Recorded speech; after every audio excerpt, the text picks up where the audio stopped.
कहानी को पूरा समझने के लिए कहानी के पिछले सभी भागों को ज़रूर देखें। उसका लिंक मैं आप लोगों को डिस्क्रिप्शन बॉक्स में दे दूंगी और साथ में कमेंट बॉक्स में पिन भी कर दूंगी, तो आप वहां से भी जाकर देख सकते हैं। आप लोगों के डेली कमेंट आ रहे हैं पार्ट को सवेरे अपलोड करने के लिए, तो मैं आप लोगों को बता दूं कि मैं अपने मायके अपने गाँव आई हुई हूँ, तो यहाँ वाईफाई की फैसिलिटी नहीं है, जिसकी वजह से कहानी मैं टाइम से तैयार कर भी देती हूँ तो भी अपलोडिंग में बहुत ज़्यादा समय लग जाता है। कभी कभी तो पूरा दिन ही निकल जाता है और ऊपर से यूट्यूब की मेहरबानी की चेकिंग में ही 4-4 5-5 घंटे निकल जाते हैं।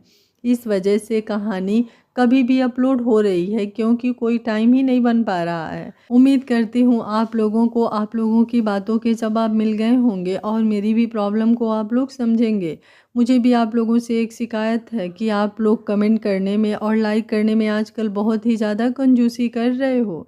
मैं इतने स्ट्रगल के बावजूद भी पार्ट आप लोगों के लिए लेकर आती हूँ और आप लोग एक लाइक और कमेंट करने में कंजूसी कर रहे हैं, ये तो अच्छी बात नहीं है ना। अगर आप लोगों को कहानी पसंद आती है तो एक लाइक और कमेंट ज़रूर कर दिया करें। मुझे आप लोगों के कमेंट पढ़ना बहुत ही ज़्यादा अच्छा लगता है।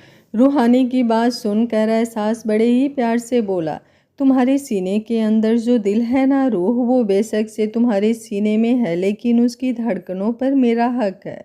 उसके अंदर क्या चल रहा है और क्या नहीं, ये सब मैं तुमसे भी बेहतर जानता हूँ, इसलिए मुझे तुम्हारे मुंह से कुछ भी सुनने की ज़रूरत नहीं है। मेरी रूह सामने वाले से क्या बात करेगी, कितना बात करेगी, ये मैं ऑलरेडी जानता हूँ, इसलिए तुम्हें कोई भी सफाई देने की ज़रूरत नहीं है।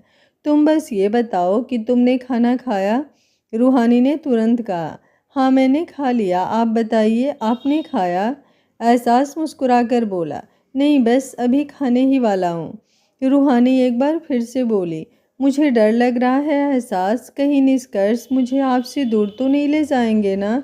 मैं अब आपसे दूर नहीं जाना चाहती, मैं जानती हूँ मैं गलत कर रही हूँ उनकी पत्नी होकर। मैं उसकी बात पूरी होती उससे पहले ही एहसास बोला, तुम सिर्फ मेरी हो रूह और किसी की नहीं। ये ख्याल भी अपने दिल में मत लाना कि तुम किसी और की हो।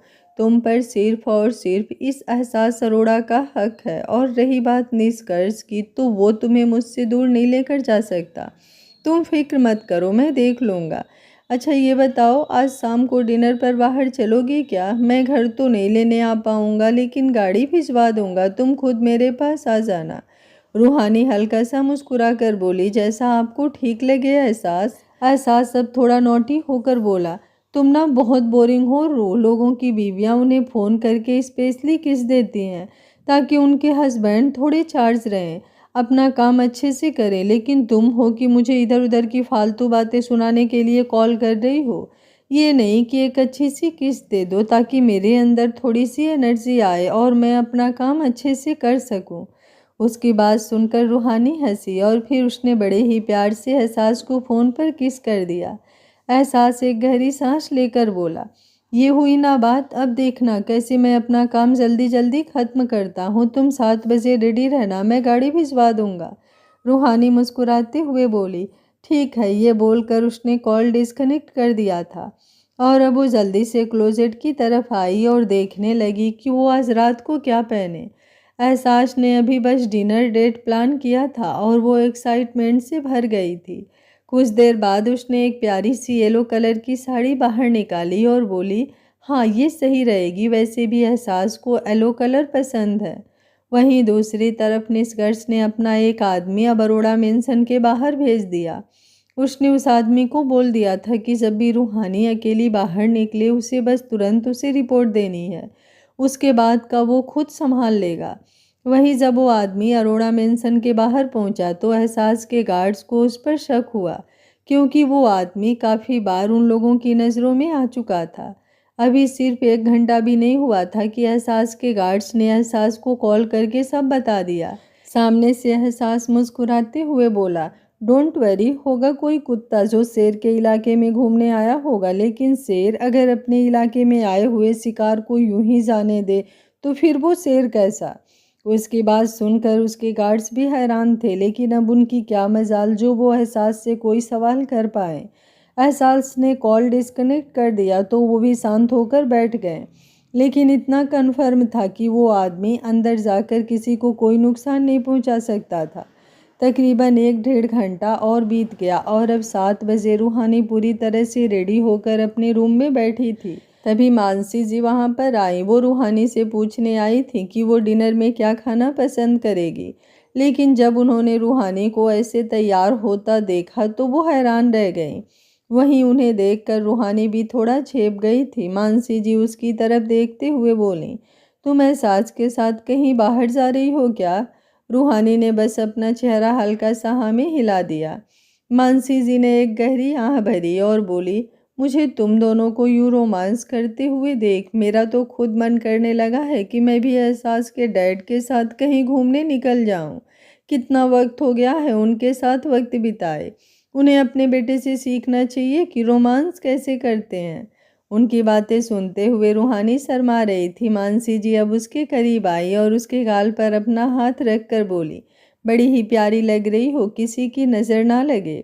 ये बोलते हुए उन्होंने अब अपनी उंगली से हल्का सा काजल अपनी आंखों में से लिया और फिर रूहानी के कान के पीछे लगा दिया। रूहानी ने कुछ नहीं कहा। मानसी जी अब उसके कंधे पर अपना हाथ रखकर बोली, अपना और एहसास का ख्याल रखना। बेशक से दोनों बाहर डिनर के लिए जा रहे हो, लेकिन कुछ ऐसा वैसा मत खाना कि तबीयत खराब हो जाए। मैं चलती हूँ। ये बोलकर वो वहाँ से बाहर चली गई और अब रूहानी भी सीढ़ियाँ उतरते हुए नीचे आई और नीचे तैयार खड़ी गाड़ी में बैठी। देखते ही देखते वो गाड़ी अरोड़ा मेंशन से बाहर निकल गई। तकरीबन 5 मिनट ही हुए थे कि अचानक से गाड़ी की ब्रेक लगी। रूहानी ने सामने की तरफ देखा और बोली, क्या हुआ भैया? ये बोलते हुए अब उसकी नज़र ड्राइवर पर थी। ड्राइवर जल्दी से बोला, पता नहीं, अभी अभी किसी ने हमारी गाड़ी को ओवरटेक किया है और अब ऐसे सामने गाड़ी खड़ी कर दी है। मुझे देखना होगा आखिर बात क्या है। आप प्लीज़ गाड़ी में ही बैठे रहिएगा मैम। रूहानी ने अपना चेहरा हाँ में हिला दिया और ड्राइवर तुरंत गाड़ी से बाहर निकल गया। अभी वो 2 कदम चला ही था कि किसी ने पीछे से उसके सिर पर जोर से डंडा मारी और अगले ही पल ड्राइवर की आवाज़ आसमान तक गूंज गई। रूहानी शॉक्ड रह गई। वो तुरंत गाड़ी से बाहर निकली और उस आदमी की तरफ देखते हुए बोली, कौन है आप और आपने ये क्या किया? ड्राइवर भैया के सिर पर ये रॉड। अभी वो बोल ही रही थी कि सामने खड़ी गाड़ी में से निष्कर्ष बाहर निकला। निष्कर्ष को वहां पर देखकर अब रूहानी और भी ज़्यादा दंग रह गई थी। वो धीमी सी आवाज़ में बोली, निष्कर्ष? वही निष्कर्ष उसके करीब आया और उसके बिल्कुल सामने खड़े होकर उसे अपनी गहरी नज़रों से देखते हुए बोला, तुम्हें क्या लगा कि तुम मुझे कॉल पर कह दोगी कि अब तुम मेरे साथ नहीं रहना चाहती तो मैं पीछे हट जाऊंगा? तुम बीवी हो मेरी रूहानी, तुम्हारे बिना भला मैं कैसे रह सकता हूँ? और अगर मेरी बीवी किसी और के साथ गुलछर्रे उड़ाएगी तो मुझे गुस्सा तो आएगा ही ना। अब चलो मेरे साथ, मैं तुम्हें अपने साथ ले जाने के लिए आया हूँ। रूहानी जल्दी से बोली, लेकिन मैं आपके साथ नहीं जाऊंगी। मैं आपसे प्यार नहीं करती और अब जो आपने किया है उसके बाद तो मैं आपके साथ कभी भी कहीं भी नहीं जाऊंगी। ये बोलते हुए वो पीछे की तरफ हट रही थी और फिर जल्दी से वो दूसरी तरफ भागने लगी, लेकिन निष्कर्ष ने उसकी कलाई पकड़कर उसे अपनी तरफ घुमाया और फिर अगले ही पल एक जोरदार थप्पड़ उसके गाल पर जड़ दिया। रूहानी की दर्द से चीख निकल गई। ये वो निष्कर्ष तो नहीं था जिसने उससे प्यार किया था। उसे अब निष्कर्ष से और भी ज़्यादा नफरत हो रही थी। जैसे ही निष्कर्ष ने रूहानी को थप्पड़ लगाया, रूहानी की आंखों से आंसू बहने लगे थे। अब वो निष्कर्ष को और भी ज़्यादा नफरत भरी निगाहों से देख रही थी। उसने कभी सोचा भी नहीं था कि निष्कर्ष इस तरह से उस पर हाथ उठाएगा। अगर अब वो निष्कर्ष के साथ नहीं रहना चाहती थी तो इसमें उसकी क्या गलती थी? उसे अपने दिल में निष्कर्ष के लिए कुछ महसूस ही नहीं होता था और वहीं एहसास के लिए तो उसे ऐसा लगता था जैसे वो किसी दिन पागल ही हो जाएगी। वो निष्कर्ष की तरफ देखते ही बोली, मैं आपके साथ कहीं नहीं जाऊंगी। अगर आप मेरे साथ ज़बरदस्ती करेंगे तो भी कोई फ़ायदा नहीं होने वाला, क्योंकि एहसास मुझे आपके साथ नहीं रहने देंगे। उसकी बात पर निष्कर्ष की आईब्रो ऊपर की तरफ उठ गई। रूहानी जल्दी से बोली, हाँ निष्कर्ष, मैं एहसास से प्यार करती हूँ और एहसास भी मुझसे बहुत ज़्यादा प्यार करते हैं। निष्कर्ष अब फिर से मुस्कुरा कर बोला, ये बात मैं भी बहुत अच्छी तरह से जानता हूँ। रूहानी हैरानी से उसकी तरफ देखने लगी। निष्कर्ष सब शैतानों की तरह हंसने लगा। वो रूहानी के बिल्कुल करीब हुआ और बोला, तुम्हें क्या लगता है कि मुझे तुम्हारे और एहसास के बारे में कुछ नहीं पता? मुझे तुम दोनों के बारे में सब कुछ पता है।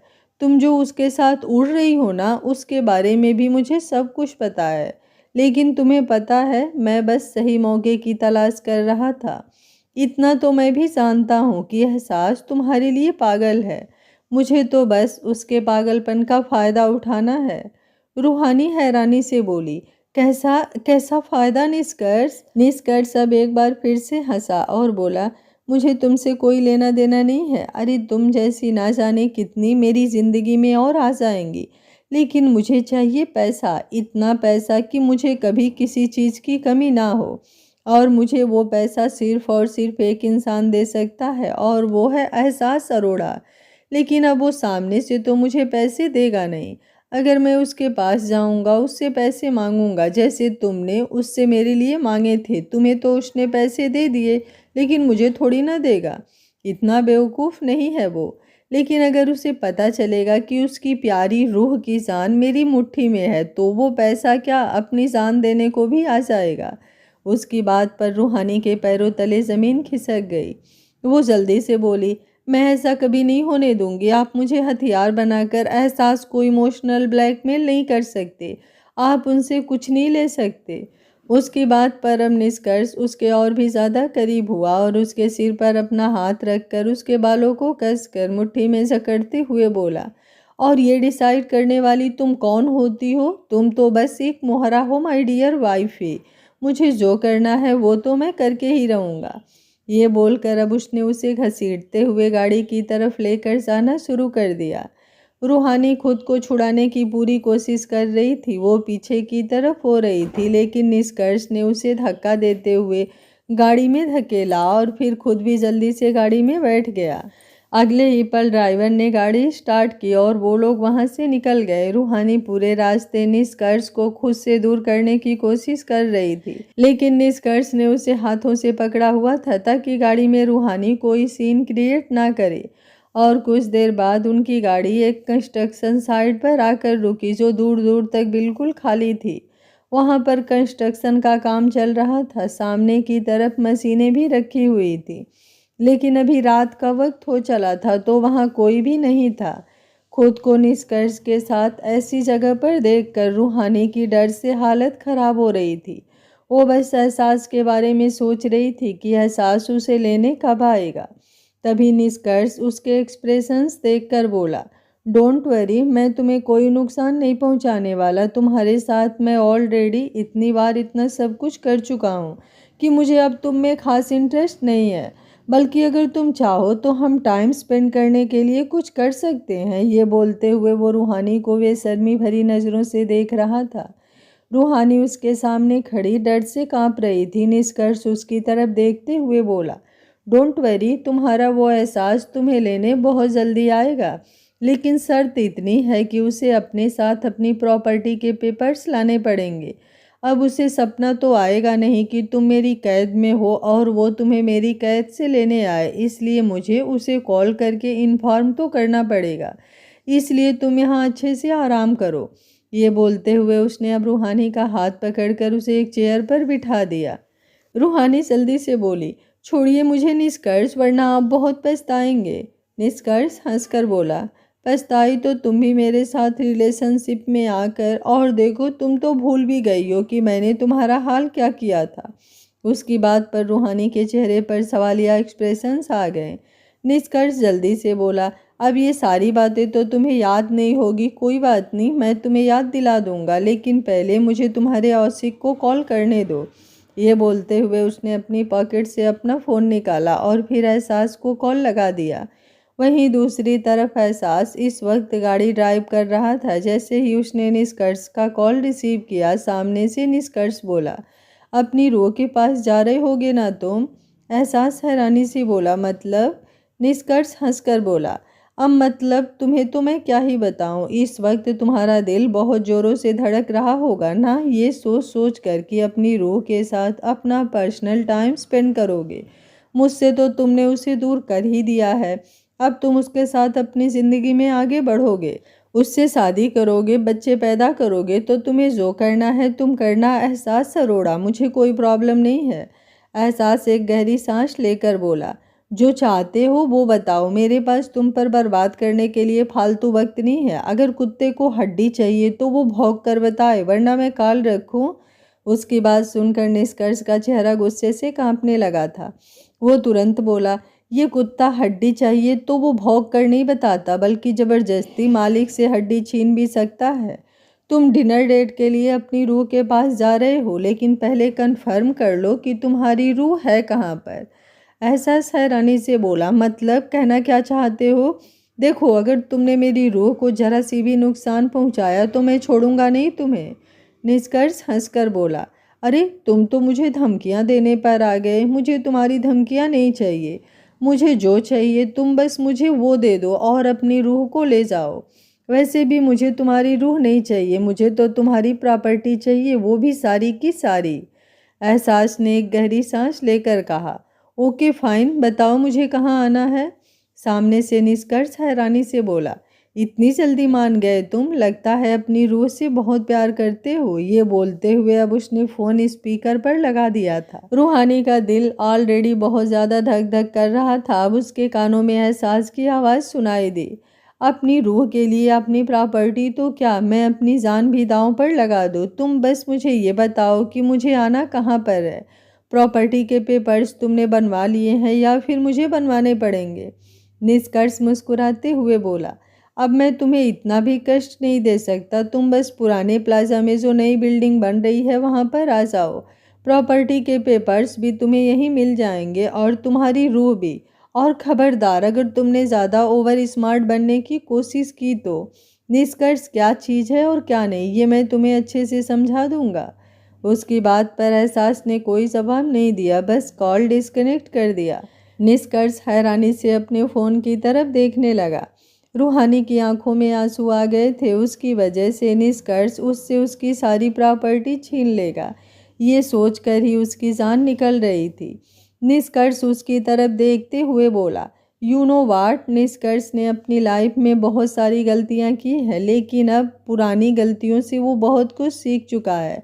एहसास को क्या लगता है कि अगर वो मुझे डबल क्रॉस करेगा तो वो जीत जाएगा और मैं हार जाऊंगा? नहीं, बिल्कुल भी नहीं। मैं सिर्फ प्लान ए नहीं प्लान बी भी बनाता हूँ, और प्लान ए के फेल होने पर प्लान बी इस्तेमाल नहीं करता हूँ, बल्कि प्लान ए और प्लान बी दोनों एक साथ चलाता हूँ। रूहानी चौंकते हुए उसे देख रही थी और अब निष्कर्ष ने अपने सामने खड़े आदमी की तरफ देखा तो वो आदमी जल्दी से एक जैकेट लेकर आया। वो जैकेट जिस पर टाइम बम लगा हुआ था। उसे देखते ही रूहानी की आंखें फटी की फटी रह गईं और अब निष्कर्ष ने उसके पास आकर उसे वो जैकेट पहनानी शुरू कर दी। रूहानी अपने हाथ पैर मारते हुए निष्कर्ष को खुद से दूर करने की कोशिश कर रही थी, लेकिन कहाँ वो नाजुक सी और कहाँ बेरहम निष्कर्ष। जैसे ही रूहानी ने अपना जोर लगाया, निष्कर्ष ने एक जोरदार थप्पड़ उसके गाल पर जड़ दिया और बोला, लगता है तू भूल गई है कि मैंने पहले तेरे साथ क्या किया था। लेकिन कोई बात नहीं, अब याद दिला देता हूँ, फिर जो तेरे ये हाथ पैर चल रहे हैं ना, वो बंद हो जाएंगे। ये बोलकर अब वो पीछे की तरफ हटा। रूहानी सवालिया नज़रों से निष्कर्ष की तरफ देख रही थी और निष्कर्ष अब उसे अपनी डेविल नज़रों से देखते हुए बोला, तेरा दिमाग है ना थोड़ा कमज़ोर, इसलिए तू बहुत सी बातें भूल गई है। लेकिन कोई बात नहीं, मैं तुझे सब कुछ याद दिला देता हूँ। तुझे याद है जब हम दोनों रिलेशनशिप में थे और दिव्या के साथ तूने मुझे बहुत बार देखा था। उस वक्त मैंने तुझे पागल बनाया था कि मेरा दिव्या के साथ कुछ भी नहीं है। हाँ, जो था वो खत्म हो गया और तू मेरे प्यार में अंधी मेरी सारी बातें मान रही थी। उसकी बात सुनकर रूहानी के चेहरे पर अजीब से एक्सप्रेशंस थे। जब निष्कर्ष ने उसे शादी के मंडप में छोड़ा था तो वो बेहोश हो गई थी और फिर जब वो उठी तो उसे ऐसा कुछ भी याद नहीं था। उसके दिमाग पर जोरों से सदमा लगा था, जिसके बाद वो काफ़ी कुछ भूल गई थी और उसे नहीं याद था कि निष्कर्ष ने उसे चीट किया था। लेकिन अब वो अपने दिमाग पर जोर डाल रही थी और उसे वो सब याद आ रहा था जो उस दिन उसने क्लब में देखा था, जब पंडित जी उसे क्लब लेकर गए थे और वहाँ पर उन्होंने निष्कर्ष और दिव्या का असली चेहरा उसे दिखाया था।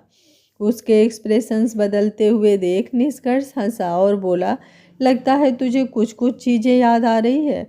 कोई बात नहीं, तुझे अपने दिमाग पर ज़्यादा लोड डालने की ज़रूरत नहीं है, बाकी सब मैं तुझे याद दिलवा देता हूँ। दिव्या तुझसे बहुत नफरत करती थी। तूने उसकी बहन नव्या को इंसल्ट किया था, जिसकी वजह से उसे तुझसे बदला लेना था, और इसलिए मैं तेरे साथ फेक रिलेशनशिप का नाटक कर रहा था। पर उस दिन तुझे सब सच पता चल गया तो हम लोगों का दिल थोड़ा टूट गया, क्योंकि हम लोग जो तुझे तड़पते हुए देखना चाहते थे, लेकिन तुझे देखकर तो ऐसा लग रहा था जैसे तुझे कोई फर्क ही नहीं पड़ा।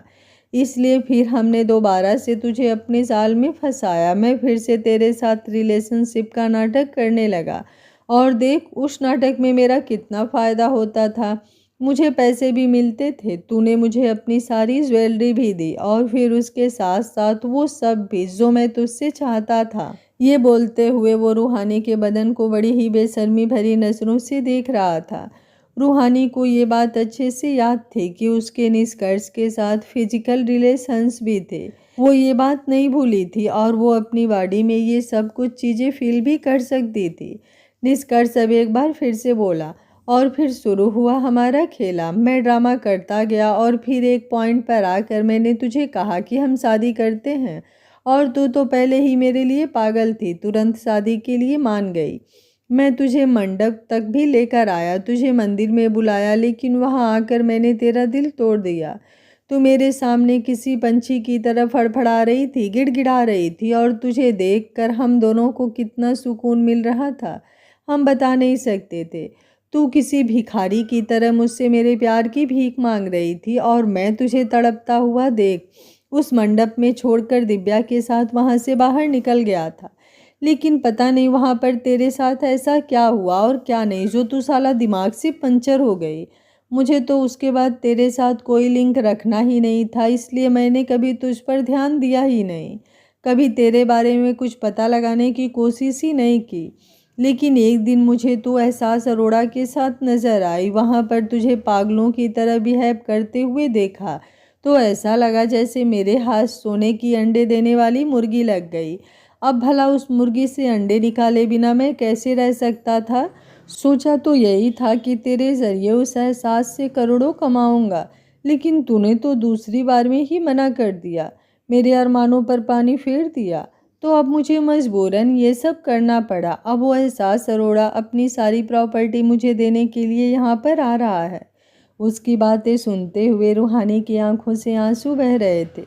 जैसे जैसे निष्कर्ष उसे सब कुछ याद दिला रहा था, वैसे वैसे उसे सब कुछ याद भी आ रहा था। वो ट्रॉमा जो उसने उन दिन मंदिर में झेला था, जब निष्कर्ष ने उसे छोड़ा था, वो कितनी गिड़गिड़ाई थी उसके सामने। सच में उसने निष्कर्ष के सामने प्यार की भीख मांगी थी, लेकिन निष्कर्ष को उस पर तरस नहीं आया था, और अब उसे निष्कर्ष का प्यार चाहिए भी नहीं था। प्यार तो उसे एहसास का चाहिए था, लेकिन वो अपने लिए एहसास के साथ गलत होते हुए नहीं देख सकती थी। उसके चक्कर में अगर एहसास अपनी सारी प्रॉपर्टी निष्कर्ष को दे देता तो शायद रूहानी से ज़्यादा मतलबी इस दुनिया में कोई नहीं होता। रूहानी निष्कर्ष की तरफ देखते हुए बोली, तुम्हारा ये टाइम बम कब एक्सप्लॉइट होगा? निष्कर्ष ने सार्कास्टिक होकर पूछा, क्यों, तुम्हें मरने की जल्दी है क्या? अगले ही पल रूहानी बिना किसी खास एक्सप्रेशंस के बोली, हाँ, क्योंकि अपनी वजह से एहसास के साथ गलत होते हुए नहीं देख सकती। मैं अपनी वजह से उन्हें नुकसान पहुंचते हुए नहीं देखना चाहती।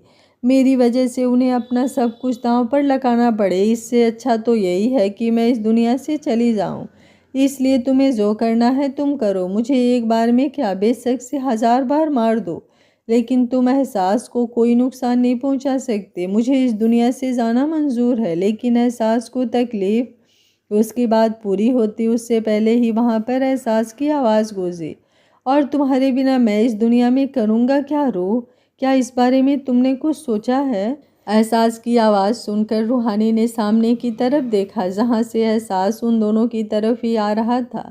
वहाँ पर एहसास को देखकर निष्कर्ष के चेहरे पर तीखे एक्सप्रेशंस आ गए थे। वो उसकी तरफ देखते हुए बोला, गुड डिसीजन। वैसे भी प्रॉपर्टी का क्या है, तुम्हारे पास तो बहुत दिमाग है, तुम दोबारा ये प्रॉपर्टी बना ही लोगे, लेकिन अगर तुम्हारी ये रूह मर गई तो उसकी बात पूरी होती उससे पहले ही एहसास ने निष्कर्ष के गिरेबान को अपने हाथ में कसकर पकड़ा और अपनी तरफ खींचते हुए बोला, अगर एहसास सरोड़ा के होते हुए उसकी रूह को कोई एक खरोच भी पहुंचा जाए तो थू है एहसास सरोड़ा पर। मैं सामने से कभी किसी को कुछ कहता नहीं, लेकिन कोई मेरे सामने मेरी रूह के बारे में कुछ कहेगा तो उसके अंदर से अतड़िया तक कैसे निकालनी है ये मैं बहुत अच्छे से जानता हूँ। उसकी धमकी सुनकर एक पल के लिए तो निष्कर्ष को भी डर लगने लगा था। अब उसने एहसास को धक्का दिया। हालांकि उस धक्के से तो एहसास को कुछ नहीं हुआ, लेकिन उसने खुद ही निष्कर्ष का गिरेबान छोड़ दिया था। अब वो रूहानी की तरफ देखते हुए बोला, बताने को तो ये सब तुम्हें मैं भी बता सकता था रूह, लेकिन इसके मुंह से ये सब कुछ सुनना शायद तुम्हें वो रियलिटी चेक देगा जो तुम्हारे लिए ज़रूरी है। खैर, इस निष्कर्ष के पास तो तुम पहले ही नहीं जाना चाहती थी, लेकिन अब इसकी रियलिटी जानकर तो मुझे नहीं लगता कि तुम्हारा इस पर थूकने का भी मन होगा, है ना रूह? रूहानी की आंखों में बेहद आंसू थे। वो एहसास की तरफ देखते हुए बोली, आप यहाँ पर क्यों आए? एहसास उसके बिल्कुल करीब आया और उसके गाल को छूकर बोला, अपनी रूह को लेने।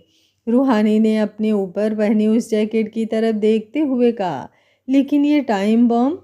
उसकी बात सुनकर एहसास जोरों से हंसने लगा। निष्कर्ष चिल्लाते हुए बोला, अभी ज़्यादा हीरोगिरी मत कर, तुझे इस टाइम बम से डर नहीं लग रहा क्या? कहीं ऐसा ना हो मुझे इस टाइम बम से तुम दोनों को ही उड़ाना पड़ जाए। इसलिए चुपचाप प्रॉपर्टी पेपर्स पर साइन कर और अपनी इस रूह को लेकर निकल जाए यहाँ से। मैं तुझसे फालतू उलझना नहीं चाहता, इसलिए तुम मुझे वो दो जो मुझे चाहिए और मैं तुम्हें तुम्हारी रूह हमेशा हमेशा के लिए दे दूँगा।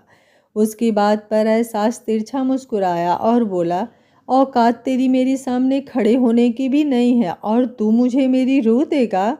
उसके सवाल पर निष्कर्ष के चेहरे पर गुस्सा झलकने लगा। एहसास की बात सुनकर निष्कर्ष का चेहरा गुस्से से कांपने लगा था। वो गुस्से से गुर्राया, मतलब तुम्हें अभी भी समझ में नहीं आया कि तुम्हारी इस रूह की जान मेरे हाथ में है?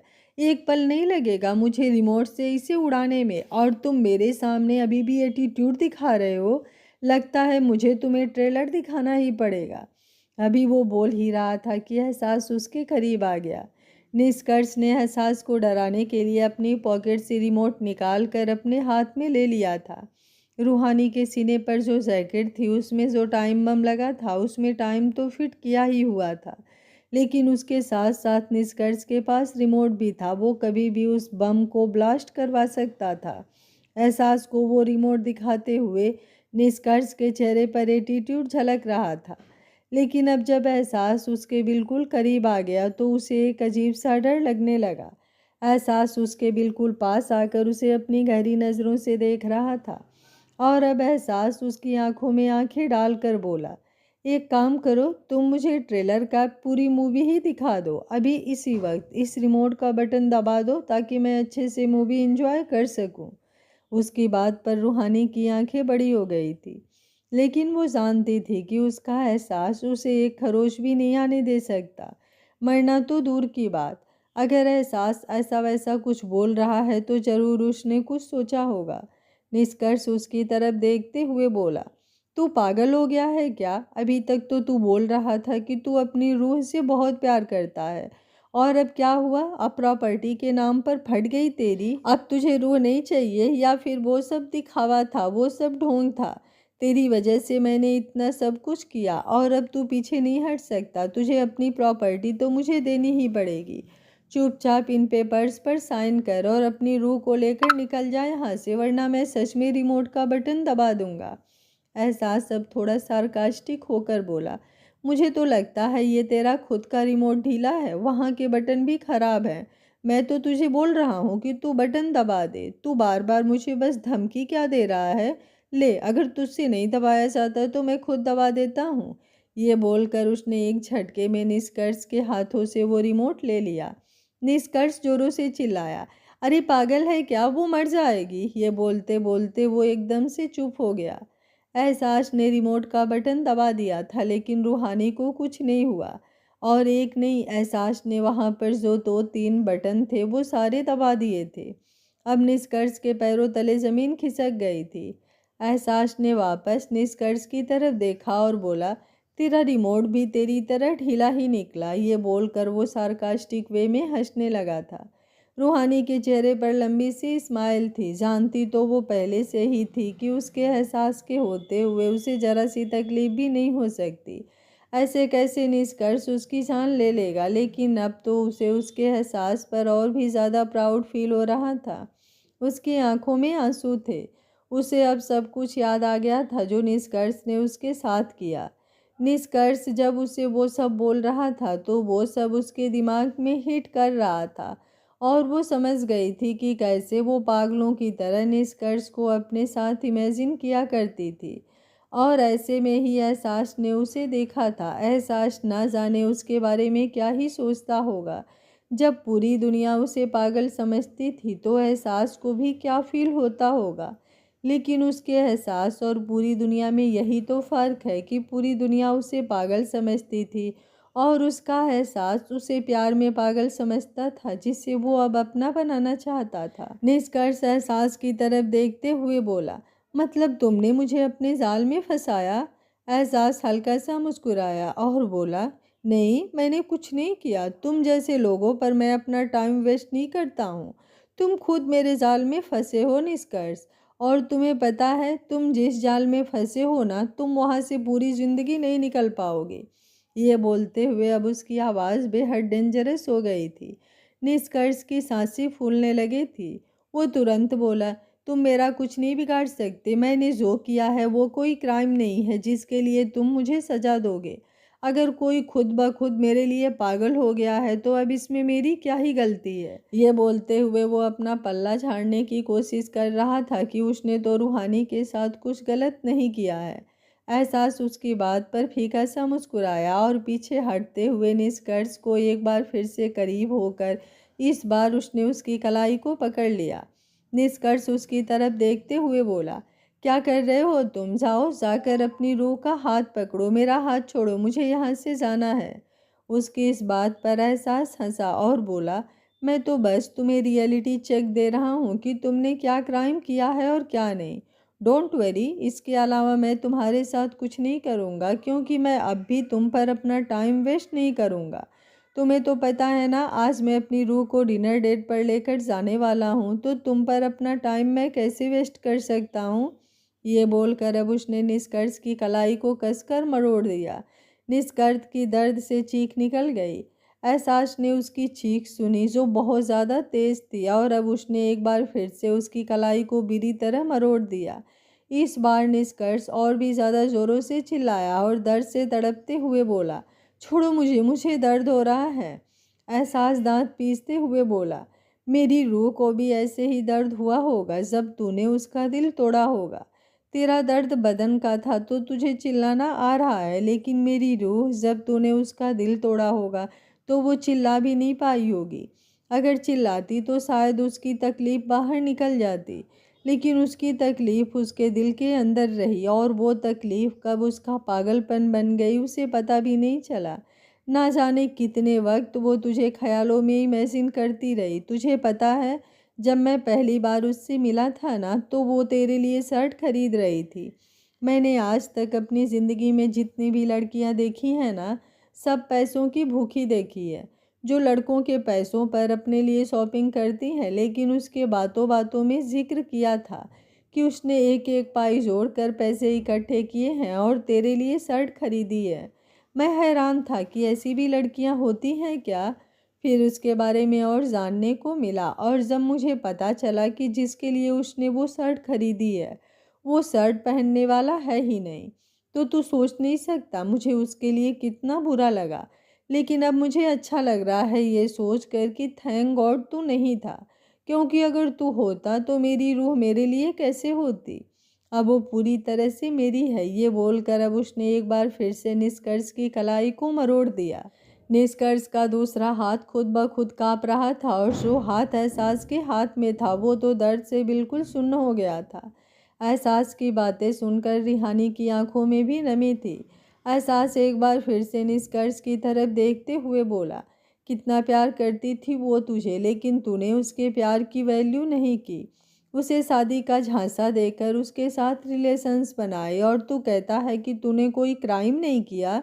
अगर किसी को झूठा प्यार दिखाकर किसी के बदन के साथ खेलना क्राइम नहीं है, तो तेरी हड्डियां तोड़ना कौन सा क्राइम है? ये भी मैं कर ही सकता हूँ। ये बोलकर अब उसने एक बार फिर से निष्कर्ष की कलाई को मरोड़ा, तो इस बार उसकी हड्डी टूटने की आवाज़ आई। अब तो निष्कर्ष की जान ही निकल गई थी। वो दर्द से पूरी तरह तड़प उठा था और एहसास ने अब उसकी कलाई छोड़ दी। निष्कर्ष का कंधा अब लटका हुआ था, जिससे साफ पता चल रहा था कि उसका कंधा टूट गया है। और अब एहसास ने उसकी दूसरी कलाई पकड़ ली थी, लेकिन वापस उसने निष्कर्ष के टूटे हुए कंधे पर अपना हाथ रखा और उसे थपथपाते हुए बोला, पूरी दुनिया भी कितनी अजीब है ना। देख कैसे तूने मेरी रूह का दिल तोड़ा था, लेकिन उस दिल को तोड़ने के लिए, उस पर मरहम लगाने के लिए, उसे प्यार से संभालने के लिए मैं उसके पास आ गया। लेकिन तेरा ये कंधा, इसे तो दुनिया का कोई डॉक्टर भी नहीं जोड़ पाएगा।